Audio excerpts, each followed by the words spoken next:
everybody. I'm doing a 60-minute session for Michelle. I'm going to be sharing psychic wisdom and energy healing. If any of you are interested in exploring an individual session with me or joining one of the live group experiences, come visit me at my website at abbeynormalswisdomquest.com. I'm also on Patreon at patreon.com/abbeynormalswisdomquest. All right, Michelle, thank you so much for the opportunity to work with you today and for your open-mindedness to share here with others. I'm going to read your goals and then we're going to get started. So you say, peace, Abbey. First, I want to say thank you for being a light in this world and being of service. My name is Michelle, and I want to preface this by saying that I'm open to receiving anything that you uncover about me that comes across as most important, that needs to be addressed, healed. I trust that my highest self knows what I truly need out of this session. My intentions for this session is, number one, to know and understand my past lives and how they affect who I am in this life. Number two, remove any blocks in my current life that are preventing me from reaching my highest potential, being my best self, and overcome repeating obstacles. And three, I also want to unlock and understand what my spiritual gifts are, how to tap into them, and what specific path I should take to develop this. In addition, I want to better understand the impacts of any past trauma and receive the healing that I need. Also, I saw something about animal communication on your website, but not much detail. If for some reason there's a little extra time left over, I'd love if you can connect to my dog, Murphy. I'd love to know how I can help him in health and giving him the happiest life, only if there's time. Many thanks and blessings. All right, we've got so much good material to work with. Okay. So whatever comes up that's in your highest good, really interested in past lives and how they're affecting who you are in this life. Okay, so past lives, any blocks in the current life preventing you from reaching your highest potential. Past lives, blocks in this life. I want to unlock and understand what my spiritual gifts are and how to tap into them, and what specific path I should take to develop this. I want to better understand the impacts of any past trauma and receive the healing that I need. Got it. And then, if we have time, your dog Murphy.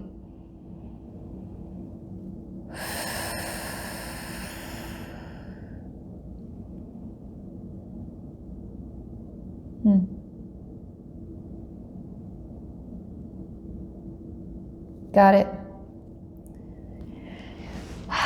We are going to dive right in now. Let's see what we find out. It's going to be such a good session. And thank you again for this experience. Really appreciate it. Okay. Just make sure my volume's off here. Okay. All right, Michelle. Past lives, current life blocks, spiritual gifts. Murphy.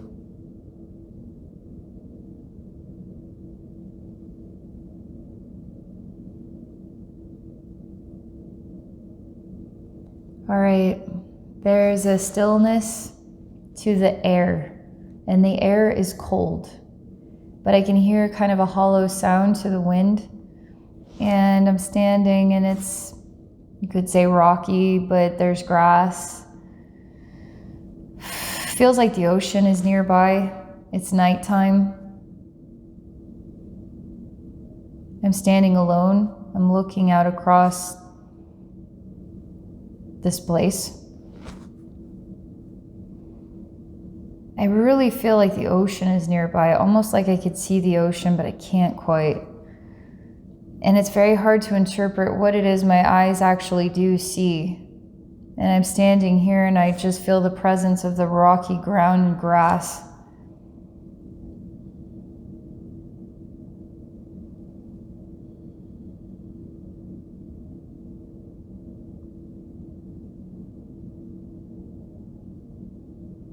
You're waiting for somebody.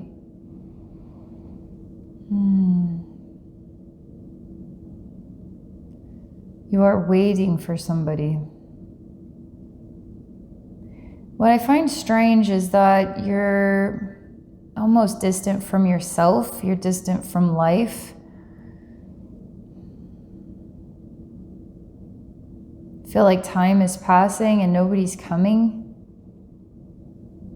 You feel not really present. I know this feeling. We pretty much live like this on a regular basis. We just are moving through the process, right? Let's say you're going for a really nice night walk and you're not really walking so much as your consciousness is just sort of everywhere in your mind, and you're thinking about life, or you're thinking about dreams, you're thinking about your future, you're thinking about your past. And so you're not really seeing the environment around you. You're just in your mind, or your consciousness is just opened up and you're reflecting on so much that you're not really present in the world. And here, it's not so much thinking, though. It's just waiting. And not much to think about, but not really being present. And nobody's coming. And I keep hearing the hollow sound of the wind and the presence of the ocean, which feels like it's not far off. This is a cold environment. I want to go to you, I want to talk to you, and I'm kept at a distance. I want to ask you, where are we? What does this mean to you? Who's coming? I feel like if I come too close, it's almost like too much of the real reality. Because if I'm able to touch you and reach you, it would be a sensation in your heart. It would be opening you up to something of grounded reality. And that would make you cry. You could say that you're a bit holding your breath.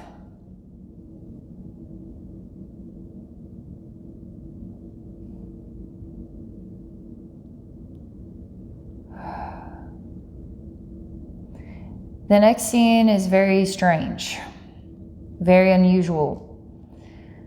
I am bringing you down to earth. Vibrationally, you're going to feel your feet, you're going to feel your hips, you're going to feel your torso, you're going to feel your shoulders, you're going to feel your head. I'm bringing you down to earth. And it's still nighttime, still the same scene, but something's definitely different. And what I see is that as I bring you down, it's almost like rock is appearing. And it's appearing in your hips, and the rock is pushing up as you are pulling down. And it's hard to really translate the way that it looks. It's just like pieces of rock are like it's almost like boiling water. They're just coming up and out from your hips upward, and you are going downward into your body. I almost feel as though night wants to turn into day, and it's having a hard time shifting. And one thing is, you are a lot more capable. You are a lot more in charge and in control of all of your circumstances. And you do not need to wait for anybody for the sun to rise, okay? And the night to fall. Like, you have a lot more power in your being than it feels that you here. It's like I'm the human and I'm waiting. I'm waiting for someone. Someone is not coming. It is cold. I hear the hollow sound of the wind. I'm not present in the now, and I'm not actively in movement or in motion, and I'm not fully present here because I'm waiting for something, for someone who isn't coming. It's you you're waiting for. You're waiting for yourself. You are in charge here. You're in charge. This is a little bit much. And I'm showing you how in charge you are. Take charge of this body. Take charge of this life. And it's still like gravel's coming up and out, and it's more gristly now. It's not chunks. It's more rocky and smaller pieces, and even sandy in places, kind of more delicate. It feels softer on my hands. And it's turning like a reddish brown color. So the colors are starting to come out from black and sort of white stars to, I actually feel this turning into a reddish mud, this sort of sandy as well, and some rocks in it. And things are coming into color, like even green grass, instead of the moonlight shining upon the ground. Now I see a blue sky and white clouds. And you ask me, where am I?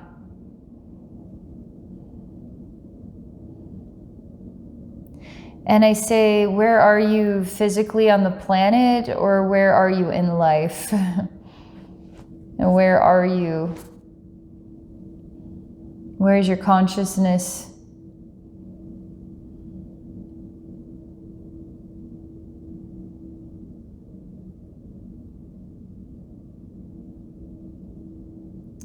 This is the next thing. When you ask, where am I? There's different meanings to it, but one of them is, where am I on this planet, on this earth?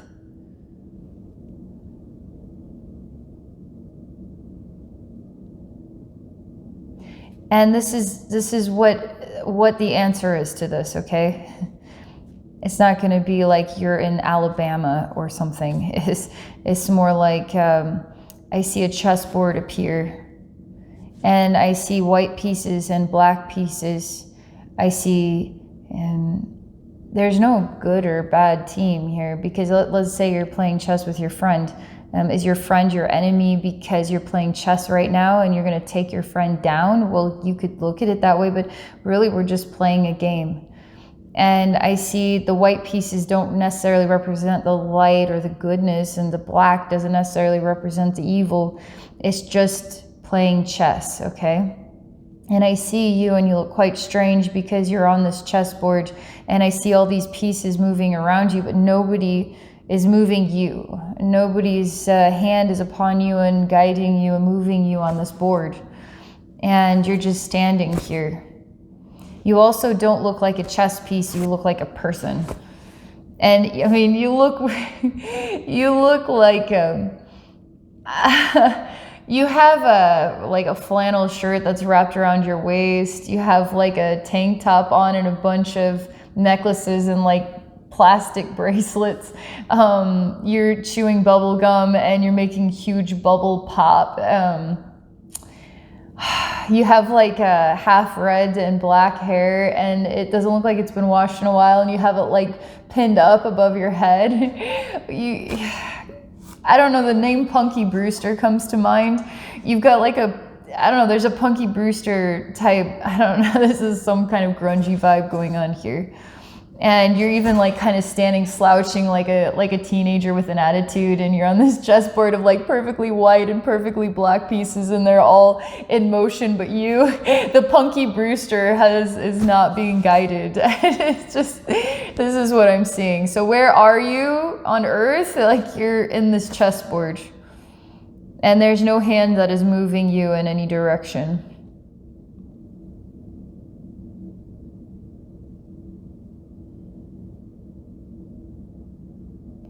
And I start to see the image of you is changing, and you look stranger, because you look like you're turning into a sack of potatoes. Like your face is turning into a big potato, and the hair is disappearing, the eyes and the nose are disappearing, but you have a vague face in this potato, okay? And your body it's changing. You even start to grow facial hair, and this potato is turning white, okay?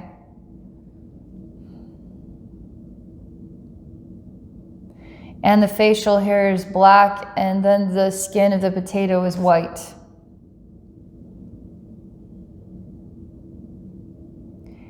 And you say, I am nothing if I am not ... I am nothing if I am not something. If you are not something, then you are nothing. But you don't ever fill in the blank. I am nothing if I am not ...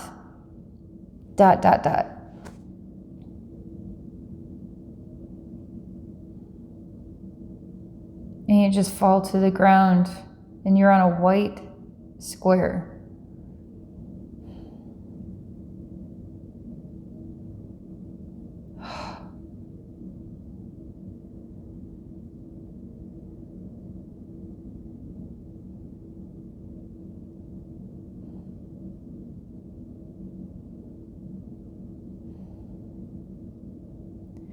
What this represents is, this is how it comes to me. We are not put together by materials and then glue. We just glue these materials together and now we form a form of some kind. And we're made out of flesh and blood. We're made out of organic material. We're made out of a special spark, right?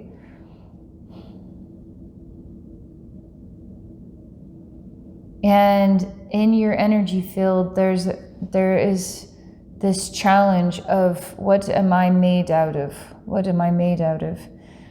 Interesting, that line, what am I made out of? It's like, it can mean that you're made out of something tougher than you know. You're stronger than you know. Like, what am I made out of?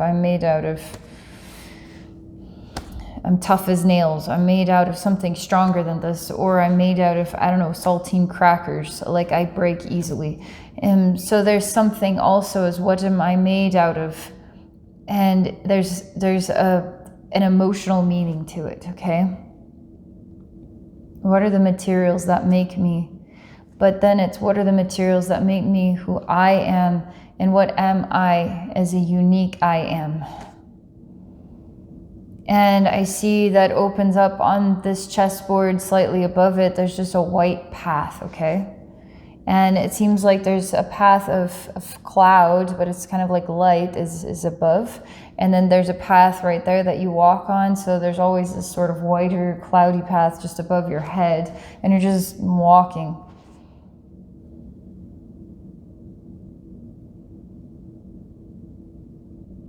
And you say, I'll never make it to anywhere. And it does. It feels like an eternity. It does feel like you are making your way towards somewhere. And it's like the mountain peak with a cave opening. It's what it looks like in the distance. And this mountain does not have snow on it. And it feels like forever, and you're never going to make it. And the question is, the potato, or what am I made out of? The materials and the glue, or an organic being, a spark of the divine? And what does it take to get to my destination?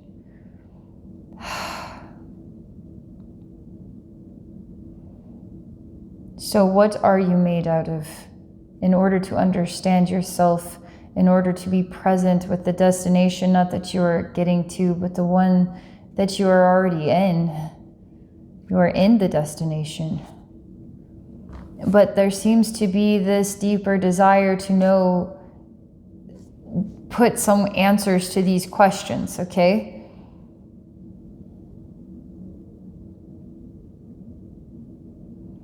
I really do see where this is going here.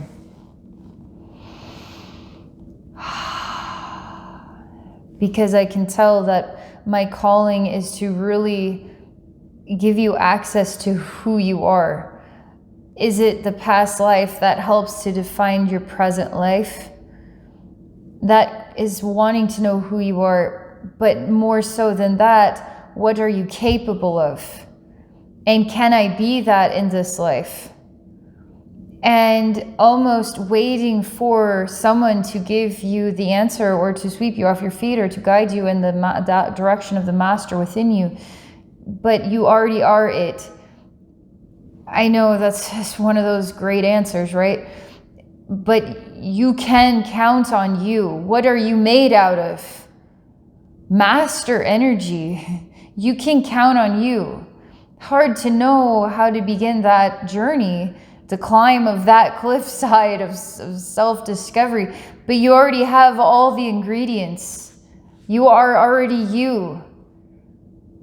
Does something else more need to be there for you than to be the you need to be to do more? If you can't do more now, then something must be missing. Maybe it's understanding.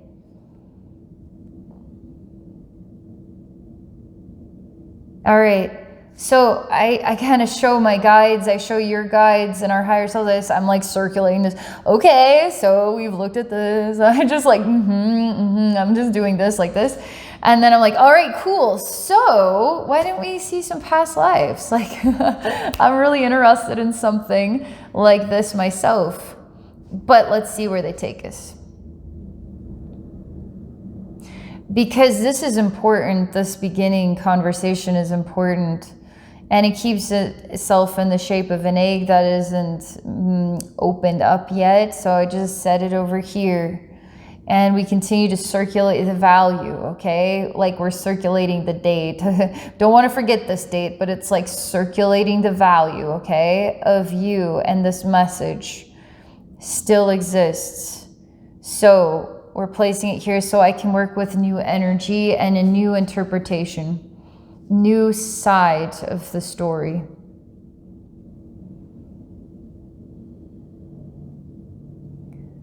Okay. Boy, this is another tricky one. Energy is very similar. I'm standing, I'm looking at my feet. I seem to be wearing a bathing suit, but I can't be sure. Maybe it's just underwear and a bra. Like, I feel like I'm a much older woman. And I seem to be in a really strange dressing room, like it's made out of cloth instead of like an actual door that you can open and close. It's just like a cloth you can open and then close. It's like a strange box. It's like a dressing room. And I don't want to look at the mirror. And I just look at my feet.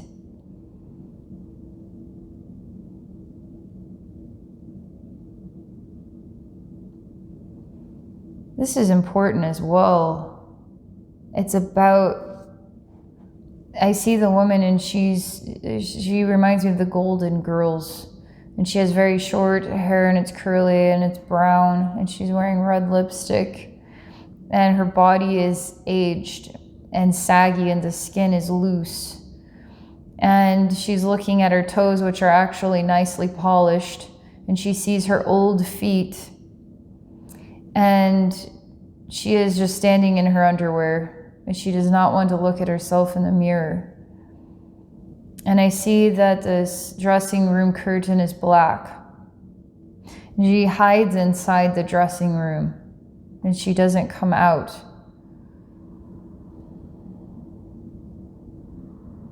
She wonders when she will, it's like, absorb an illness that will cause her body to decay. Will she have to fight back or will she die? And because she's defined herself as an old woman, a golden girl, she is not in the prime of her life. She's not a spring chicken. She's old now. This is literally what she's emanating. And the thought in her mind is when she will absorb some kind of ailment that would cause her to have to go to the hospital or could be the end of her life. So she's thinking about this.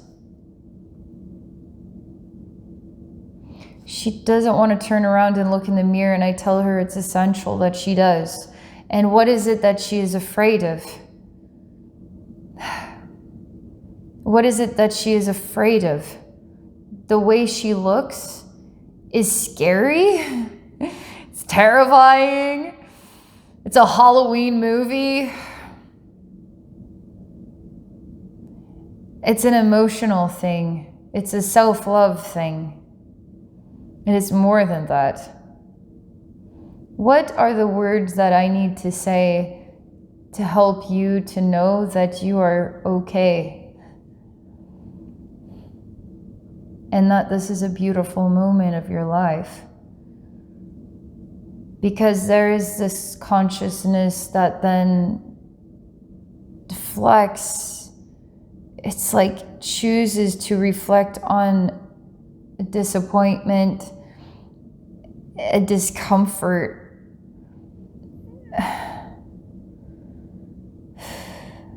an ugliness.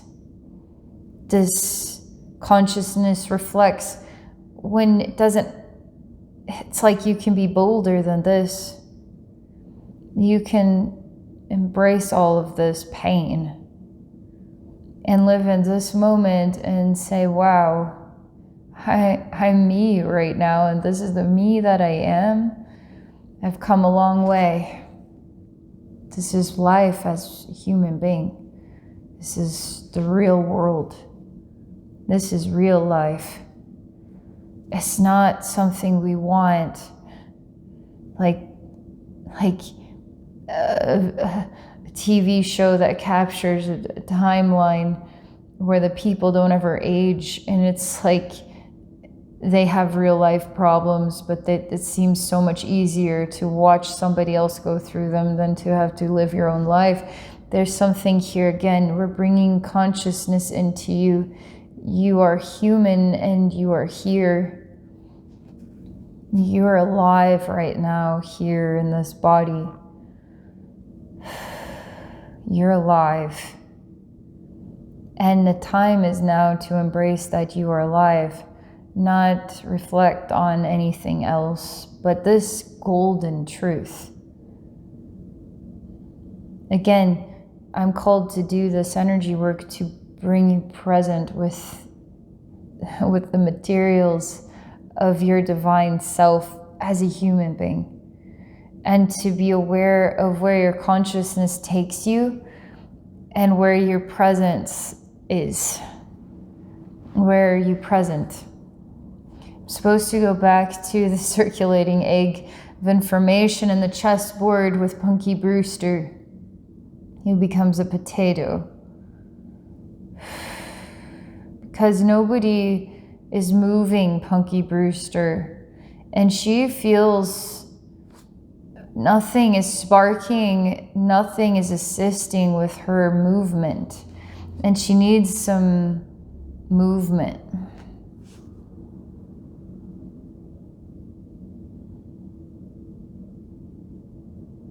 All right, I'm going to see movement as a real spiritual being, okay? We're going to see it as a real being. And we're going to talk to the being of movement. We're also going to learn more about the chessboard and the pieces and you as Punky Brewster. And we're going to get to the bottom of this, okay?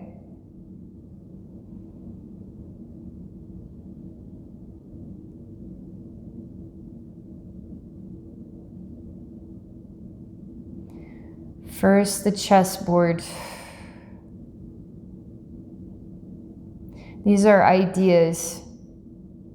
It's almost like the ideas are moving around you, but not carrying you away with them.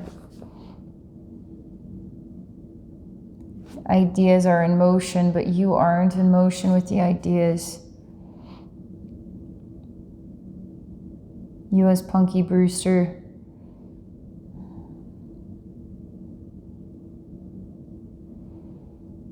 It's just mixed matched. Seems to work because it's a certain look that we define as like this sort of punk rocker or grunge, or it's got like a definition, so it's been identified as something that makes sense.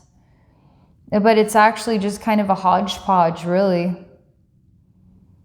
It's a hodgepodge of different types of clothes to create the look of a grunge look. But it's kind of, yes, let me just continue to analyze this here. It's not put together. It's not smooth and sleek like these other ideas. It's messy.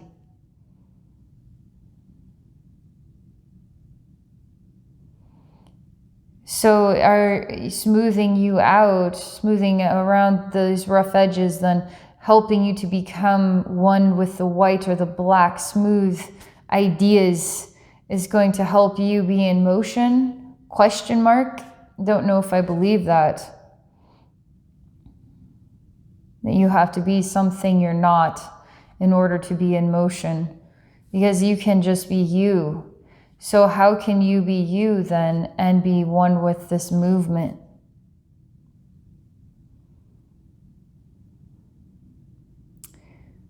Okay, they take the chessboard away and say that you're not one of these pieces. You stand alone as a unique individual. You aren't blending in. You don't blend in. You even have a unique name. This Punky Brewster is like, I can't remember how she dressed, but this name comes to me and it's like, I think this would probably be a good name for this look of yours and this style. And I see a lack of Punky Brewsters in the world too. Because it's not the clothes that you wear that creates who you are.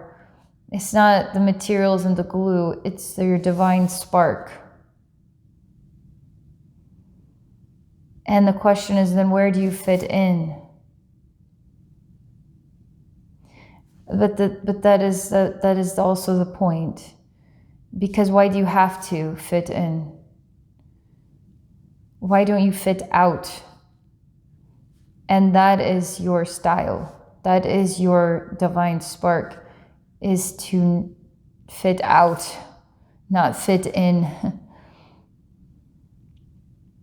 And you who fit out, wait for no one, because nobody will fit out the way you do. So you become present with yourself. Don't look for the solution in what makes the most amount of sense. It's like you will know who you are when you start counting on you and you ask you, what do I do next? The master is inside here. The person you're looking for is inside here. And you have to look in the mirror and face yourself and enjoy this ride, okay? This is so important. Because we are helping you get to the destination, which is you.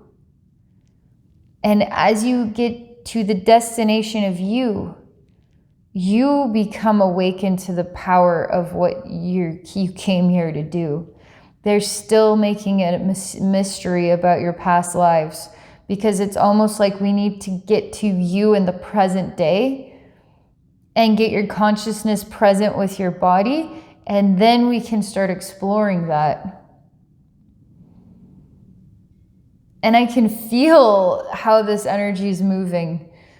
I can feel how it's getting really ingrained in today, in this form, in this present day. And it's not as if this form, we define it as physical reality. We see it, we're present with it, right? But it's interesting because you have so much power to, you are in control of your life. Okay, so if you're in control, this world is like, here's your Lego set and you can build it however you want. But you aren't understanding how to work with the blocks of this world and build the reality that you want to exist in. Who do you want to be in this world?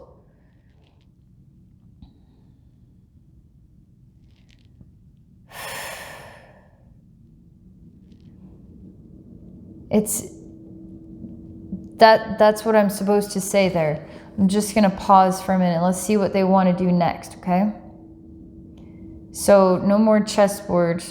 Punky Brewster, you fit out.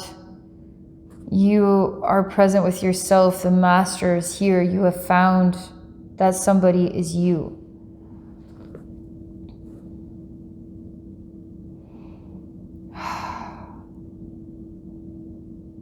I am nothing if I am not ... Let's see if we can understand this going to the spirit of movement as well. But let's see if we can understand this. This is the next thing that comes to me. This reminder.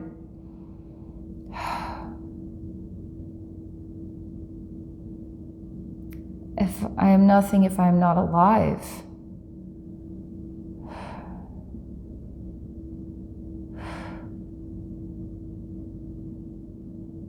I am nothing if I am not alive.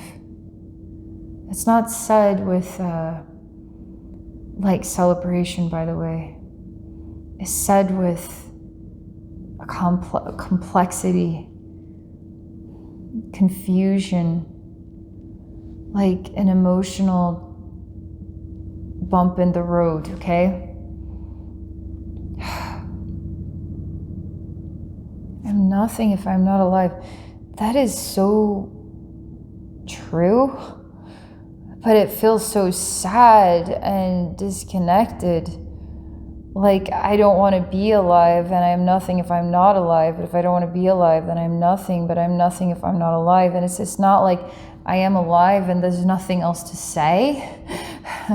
It's this emotional statement. It really, I mean, it's magical words, this stuff.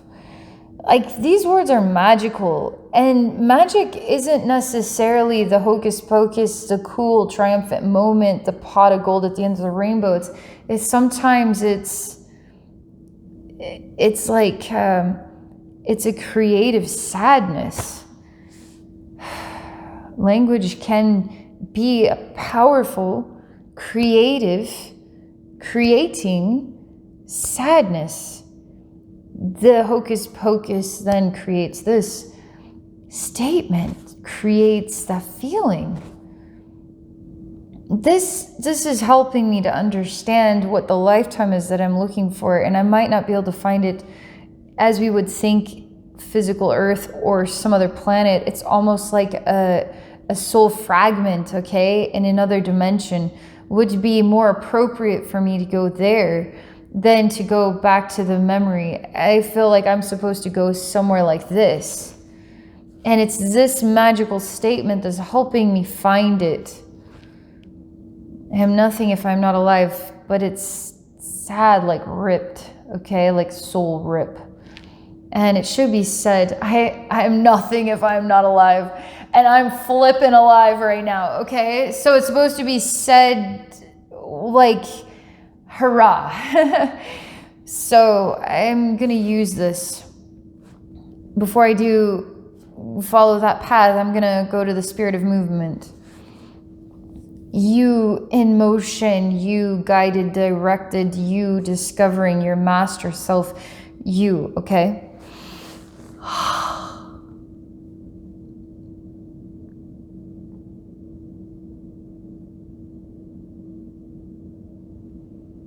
Spirit of movement is so timeless, is so peaceful, like sweet, like really gentle and kind, okay? Tender. I expected it to be different than this, but it's like a really compassionate friend who is angelically compassionate, timeless. And when you need someone to hold your hand, it's like they're forever holding it. And it's like their hand is always outstretched, forever outstretched to your hand for any time that you need to feel this hand is here. And I am holding your hand, and I hold your hand forever in time. And the spirit of movement is just like an angelic energy. It's like an extraordinarily compassionate angelic energy, and the color it emits is teal and white. And it slows down time, because sometimes we're in a rush in ways we don't realize that it's happening. And I see the golden girl, and she doesn't want to look at herself in the mirror, and that time has caused her to not feel safe in this process of aging, because it's inconceivable to wrap your head around the way the world is, and the way that time passes, and the way that we get older, and who have I become now, and what do I mean now. And this is a lot of it's like rug burn on the soul, this feeling about the golden girl in the mirror. And this angelic energy, this spirit of movement, is slowing down time because there's no reason to ever feel burdened by any of that. Humans have a right to feel however we want. And to know, though, that you can feel joyful in this moment and to receive the support to achieve that is awesome.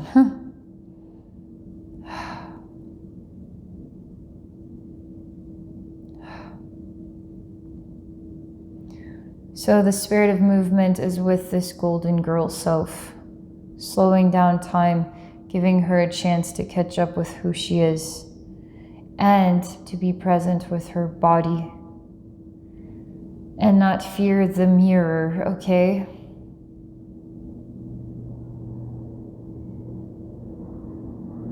I am nothing if I am not alive.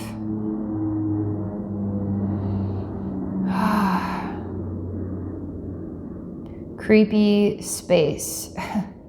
There's an even older woman. She's like, she's a golden girl, but she's very old, okay? She's rocking in a rocking chair, and she's old, like she could be 150. I mean, because of it's like her nose kept growing, and it's like witchy looking, okay? Thinning, pure white hair, but in her skin, I mean, she's got a very overextended chin and overextended nose and very few teeth, and she's kind of curled in a ball, and she's rocking the chair. I don't even know if she can see, and she just rocks. And I hear music. And this room is complicated because when I go straight in, instantly I am coming from above down, and we have to turn the room like 3 times. It's very weird. But I like turn, okay? And then it sort of flips backward a couple times and then back straight. Oh my gosh. I'm watching here to see if I'm in this room yet. It's not, you don't just get to this room. There's a reason why that is. For one, she doesn't want anybody to reach her. Why though? This is actually a more comfortable version of what it really looks like. And when I'm going in, there's a lot of resistance for me to go into this room because then I'm going to see it for what it really is. And there's a resistance for seeing things as the way they really are. Because the way they really are could be really hard to look at. And are things actually hard for us to see, or are they hard for us to mentally process? You know, like we can look at really anything, but what it is that we're looking at, what it means to us, that creates a reaction. And it's that is hard because it can impact our soul, it can impact us emotionally. You're talking about traumas. This is a relationship with a trauma. It's easy for me to see her as this old woman in the rocking chair and the music's playing. But as soon as I go in there, it's like, nope, turn it. It's like this impossible room. You'll never be able to enter it because that is her safety zone. She doesn't want to look at things the way they really are. And she doesn't want anybody to help her because she doesn't want to see it that way. So now we have this part of your soul that it's on the cusp of being able to finalize this and return to the light. It's like an old lesson that hasn't completed because it's too hard to look at the soul level. It's just simply too hard to look at. So then we live lots of lifetimes to build the ability for the soul to return to that at some point in time so that it can look at it properly and then it can be set free. It's inevitable we're going to have lives that are intolerably hard. And then what happens to those lessons? We just go to heaven and nothing, it's just like, oh, that was just what you're meant to experience, or you're meant to learn and you continue to learn. That's the way this works. I wish it was that. It's like, that's very superficial, you know? I live a really hard life and it's over now. I just go to heaven. There's nothing else to do. That still exists in time, and your soul sometimes is incapable of tolerating what it went through. And it has to return and reconcile that somewhere in time. So I'm just saying these things out loud as I'm telling her this. This is what I am picking up on. She's resisting this. I'm here to help. It has to do with beauty and age again. Because I see her turning into just this phenomenal looking woman. She looks like a mermaid. I don't know. She reminds me of like a mermaid. Her hair is just really long and it's wavy, and she has really beautiful complexion, like she's enchanting. I just look at her and I think of mermaids, and her hair is an orangey color, like a orangish brown auburn.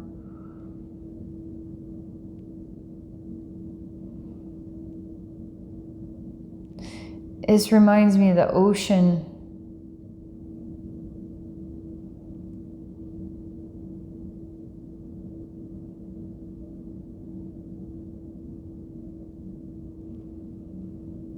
This is getting creepy because I keep looking at her, the young face, and it reminds me of the ocean, and I'm telling her what she looks like to me and what she reminds me of, and then I get pulled into this old woman in the rocking chair, and this house is kind of moving this way and that way, like maybe it's on the ocean waves and it's rocking. It's not just the rocking chair, it's the whole house is rocking back and forth. And she has a really creepy laugh, and it's like her eyes are pure white. It's like she's possessed. And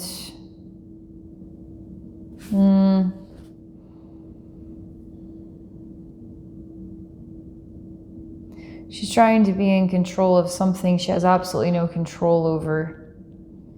And she can't accept that this is out of her hands, and she has no control. And that she really emanates like everything is in the balance, and that she knows what she's doing and she's perfectly fine. And look at, I'm listening to music and rocking in my chair.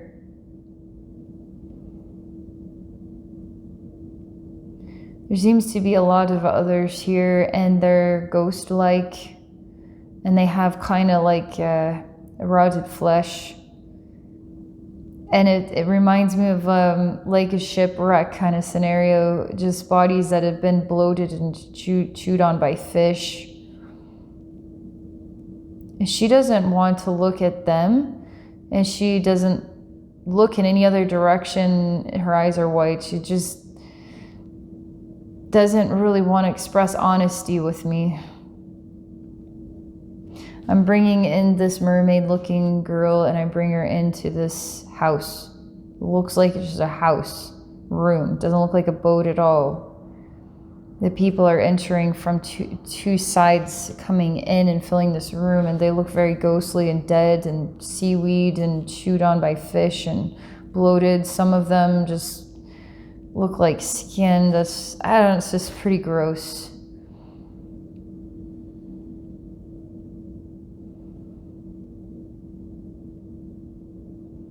She is always ignoring them. She says, see, look, I can even stand up. Look at me. I'm going to walk over and turn my TV on now.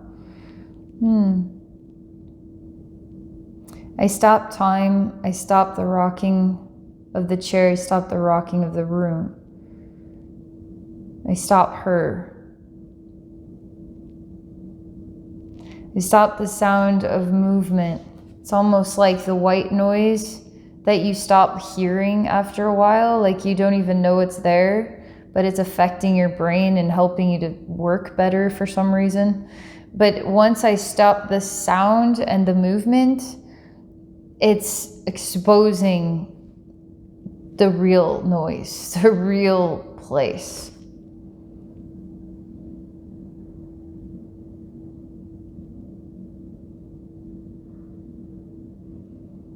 Interesting.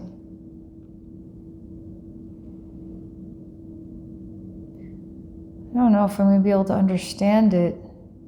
She falls into pieces. And this room opens up and I'm standing on a beach and I'm looking at the ocean and there's lots of people here. And it feels like we have a beautiful relationship with the spirit of the ocean, and it's nighttime and the moon is out. There's even a big fire on the beach.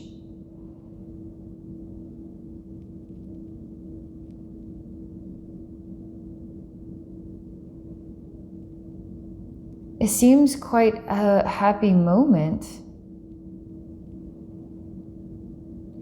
And it seems also spiritual. There's chanting, I don't know what the point of it is other than to just be present. And there's chanting, drumming. There seems to be a spiritual event going on here, community collected here, fire, there's the ocean, full moon. I ask you if you're waiting for somebody. It reminds me of this rockier area. It's like a colder northerly environment. It's not like a southerly, like a islander type place.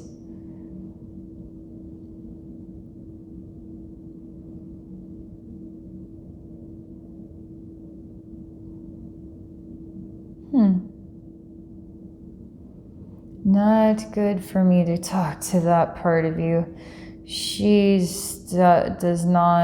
This really doesn't blend together well, that right there.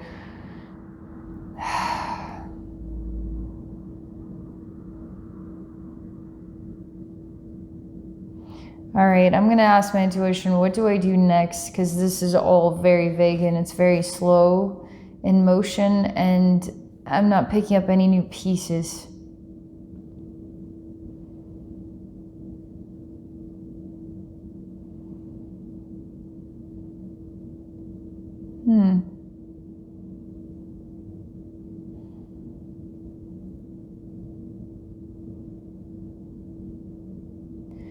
This again is going to be really hard to interpret. So I say I'm nothing if I'm not alive. And there's something like a strange wind and the whole bonfire disappears. It just disappears. And all the sound of the people just disappear. And I say I'm nothing if I'm not alive. And I say it again, I'm nothing if I'm not alive. And there's something quite creepy about this beach event.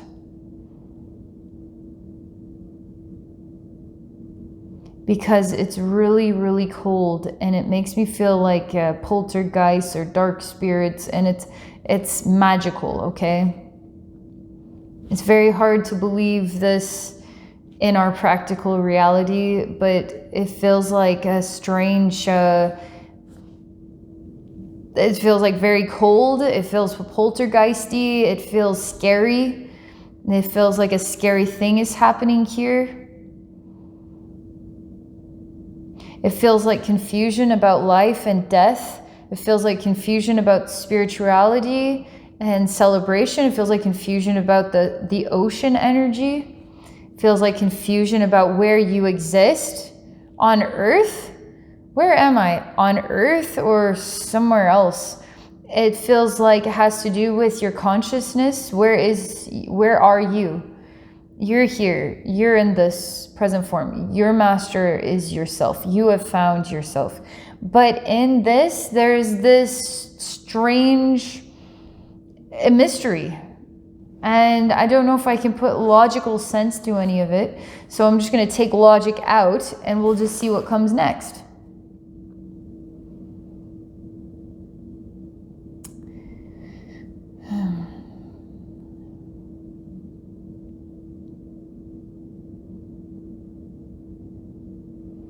I see. You start to come to me as a spirit of light, and it's the spirit of movement and the angel that is with you. And you are finding peace with yourself, and you're finding peace with yourself in time. And it's not about this human world or this earth plane. It's not even about reincarnation or alien beings or anything like that. It's about consciousness, and it's about interpretation of love. And it's not a tangible thing, but it's not a not tangible thing. It's an existence. Your lesson is about this.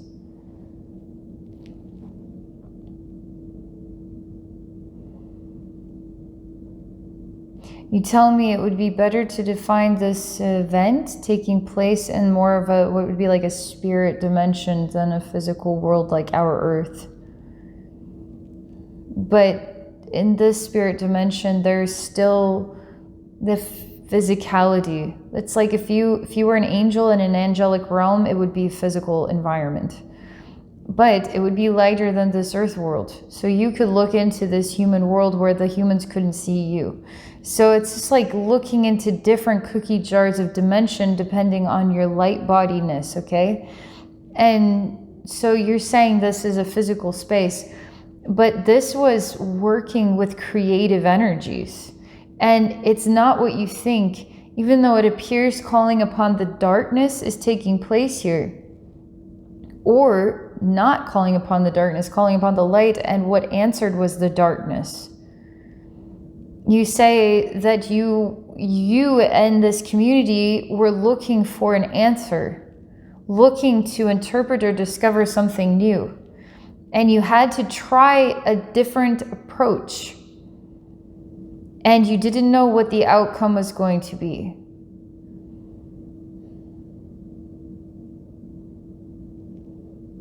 This is interesting because I am nothing if I am not alive. This is a very creepy statement. And what it means to your soul as it pertains to this discussion.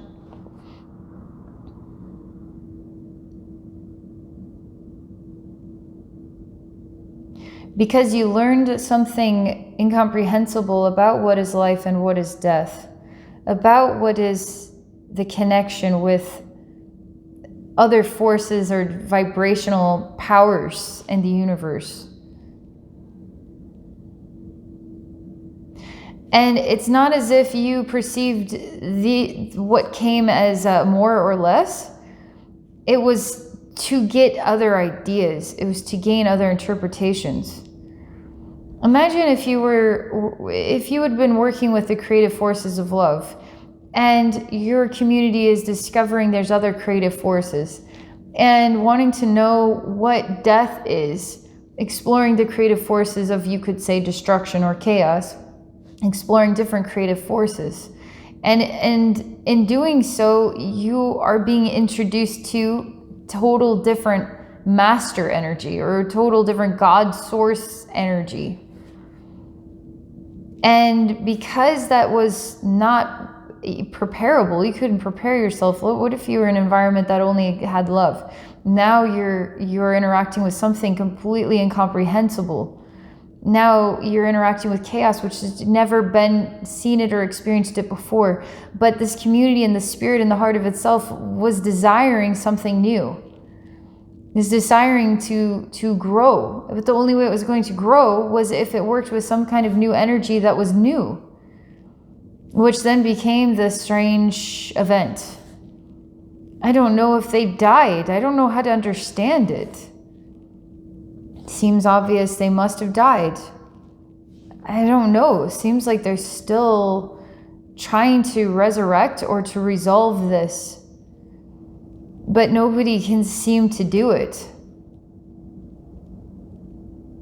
And your light is going back to yourself to help her. Not necessarily all the others in the community, but back to yourself specifically.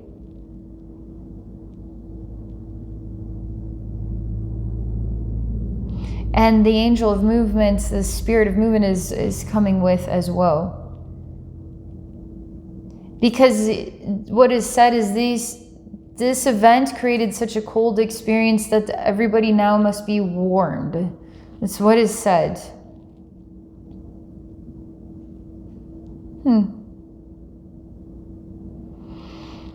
You're becoming warmed, and you're turning like a fiery hot. And the others are frozen still, and we're on the beach still. And they see that you're changing, and they can see you. And they can see what is like, I don't know. It doesn't really look like it has a physical body. It's more like a strange, the air is shaping something inside of it. It's like a camouflaged thing.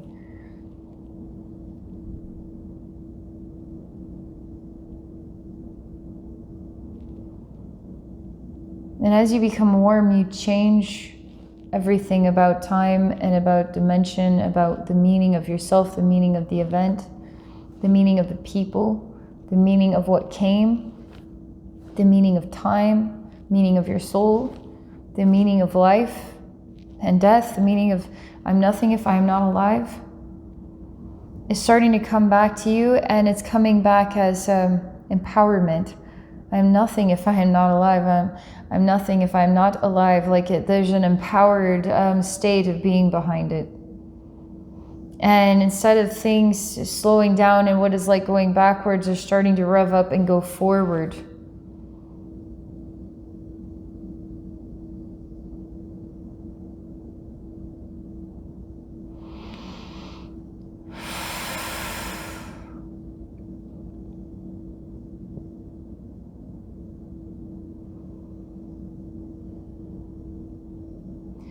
And I just see you becoming firelight. And you actually looking into the eyes of this thing. This made out of the shape of the air is like a shape on the water. And you actually step into it.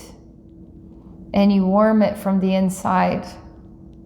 Was it you that needed to learn? Was it your people that needed to learn? Or was it this energy that came to learn something from you, what it was lacking inside of itself?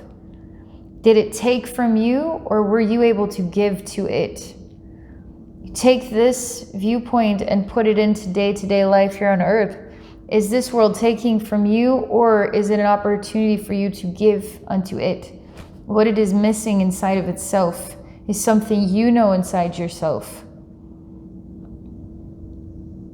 That you have the fire, that the light is within you, the warmth is within you, the angel and the spirit of movement is yourself. That you can reverse events. You can change the flow of things.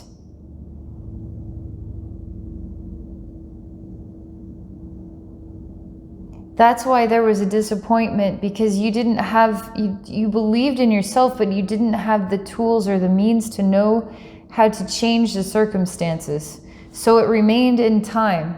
And this event where everybody was swallowed by the ocean, and a dark energy came, and it was cold, and the ocean seems like something came out of the ocean, some kind of demonic spirit, and everybody was taken by the ocean and died.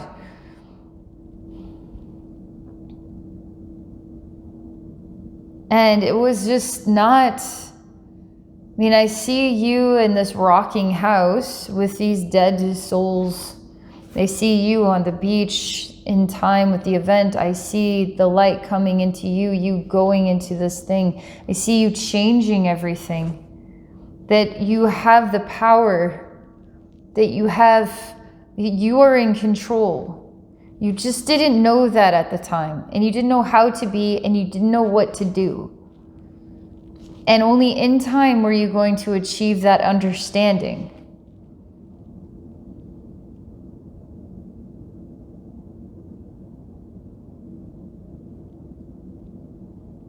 So the next question is, what do you want to do from here?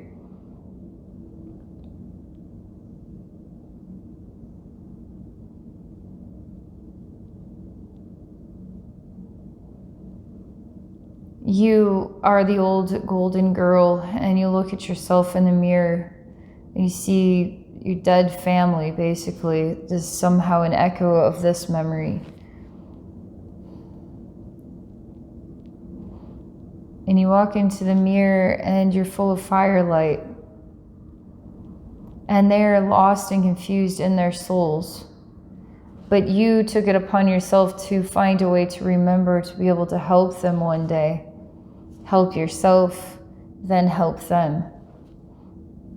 It's like they're inactive. They don't know how. They're completely incapable of knowing how. They would be dependent upon you.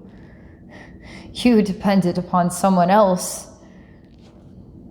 You trusting in something. Even if at one time it was not accepting, it was also trusting that an answer or an understanding would come and that things would change.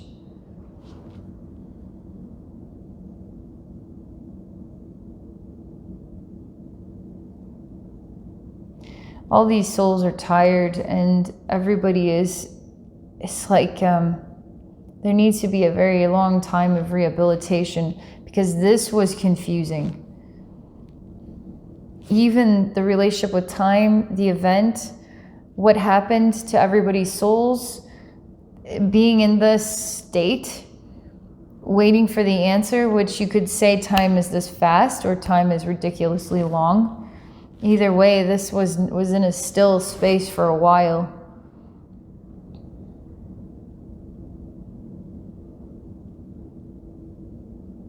You become light, and your light is shared with others.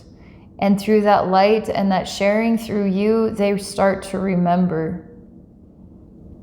And they're so grateful and they cry. Everybody feels like one big family. And you know that you have more work to do. You see them progress forward while you, it's almost like know that you have some additional calling. And you're more of a guide for people and guide for souls than you know. What does it mean to you to say I am nothing if I am not alive?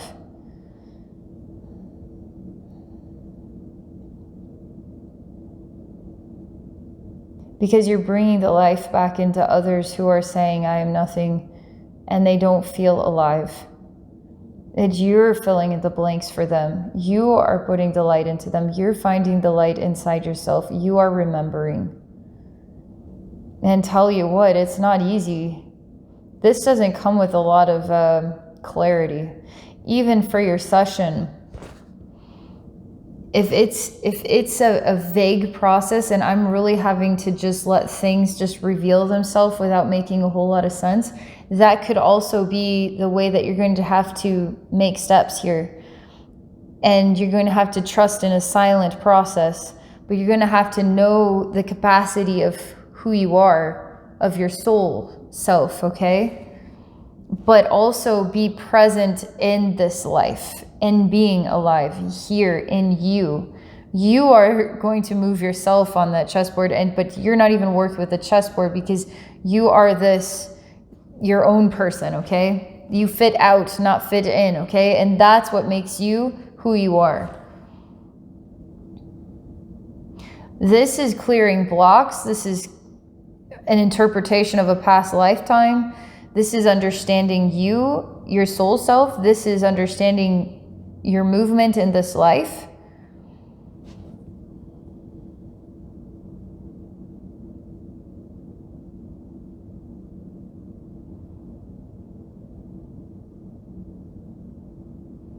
I feel like you should really allow yourself to feel the value of who you are.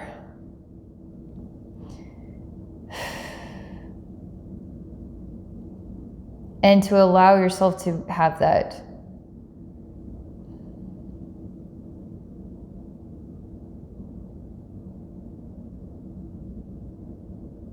Allow yourself to have that.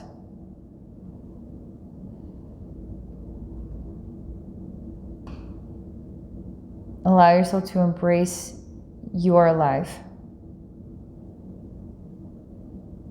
I am alive. The angel of movement is with me.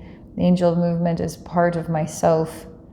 I am in motion. I am bringing light to what is lost. I am guiding souls home. I am the one that can remember. And if I don't know what to do, the answer will come into the next phase of learning for me.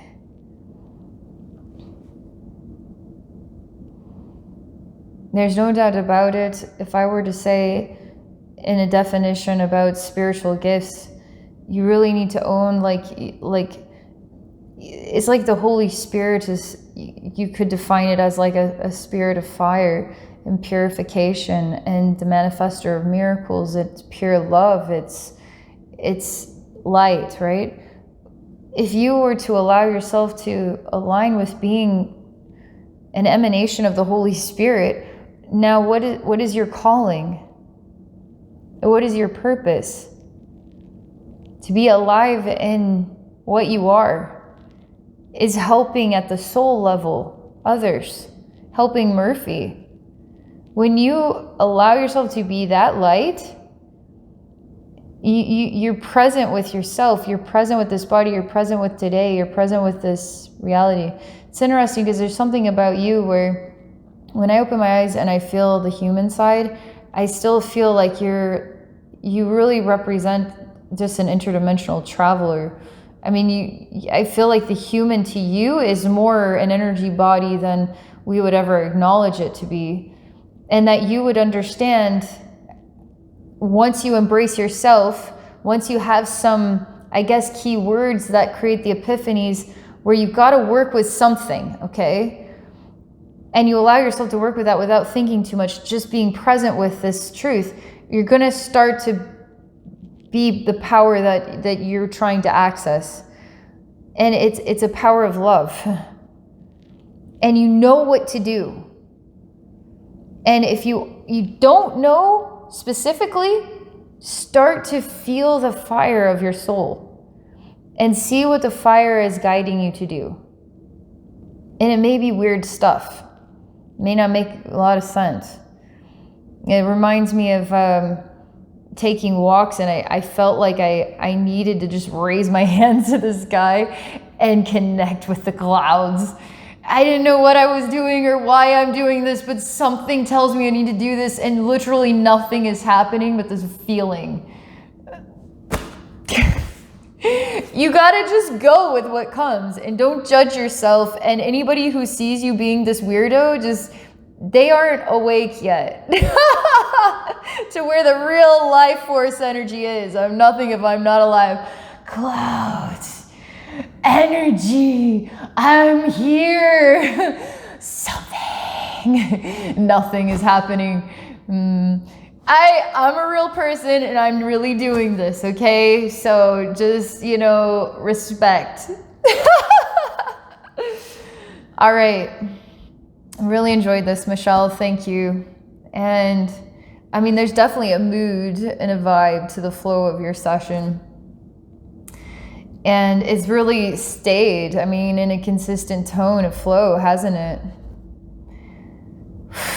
I feel so much rejuvenation of the heart, and so much your energy is in this place here. We're in this, I don't even know, it's like it doesn't want to define it as earth. It wants to define it as is. I exist. I am alive. It's like we're taking out the I'm nothing if I'm not alive. It's just you're buzzing, but you're flame. It's just you're glowing.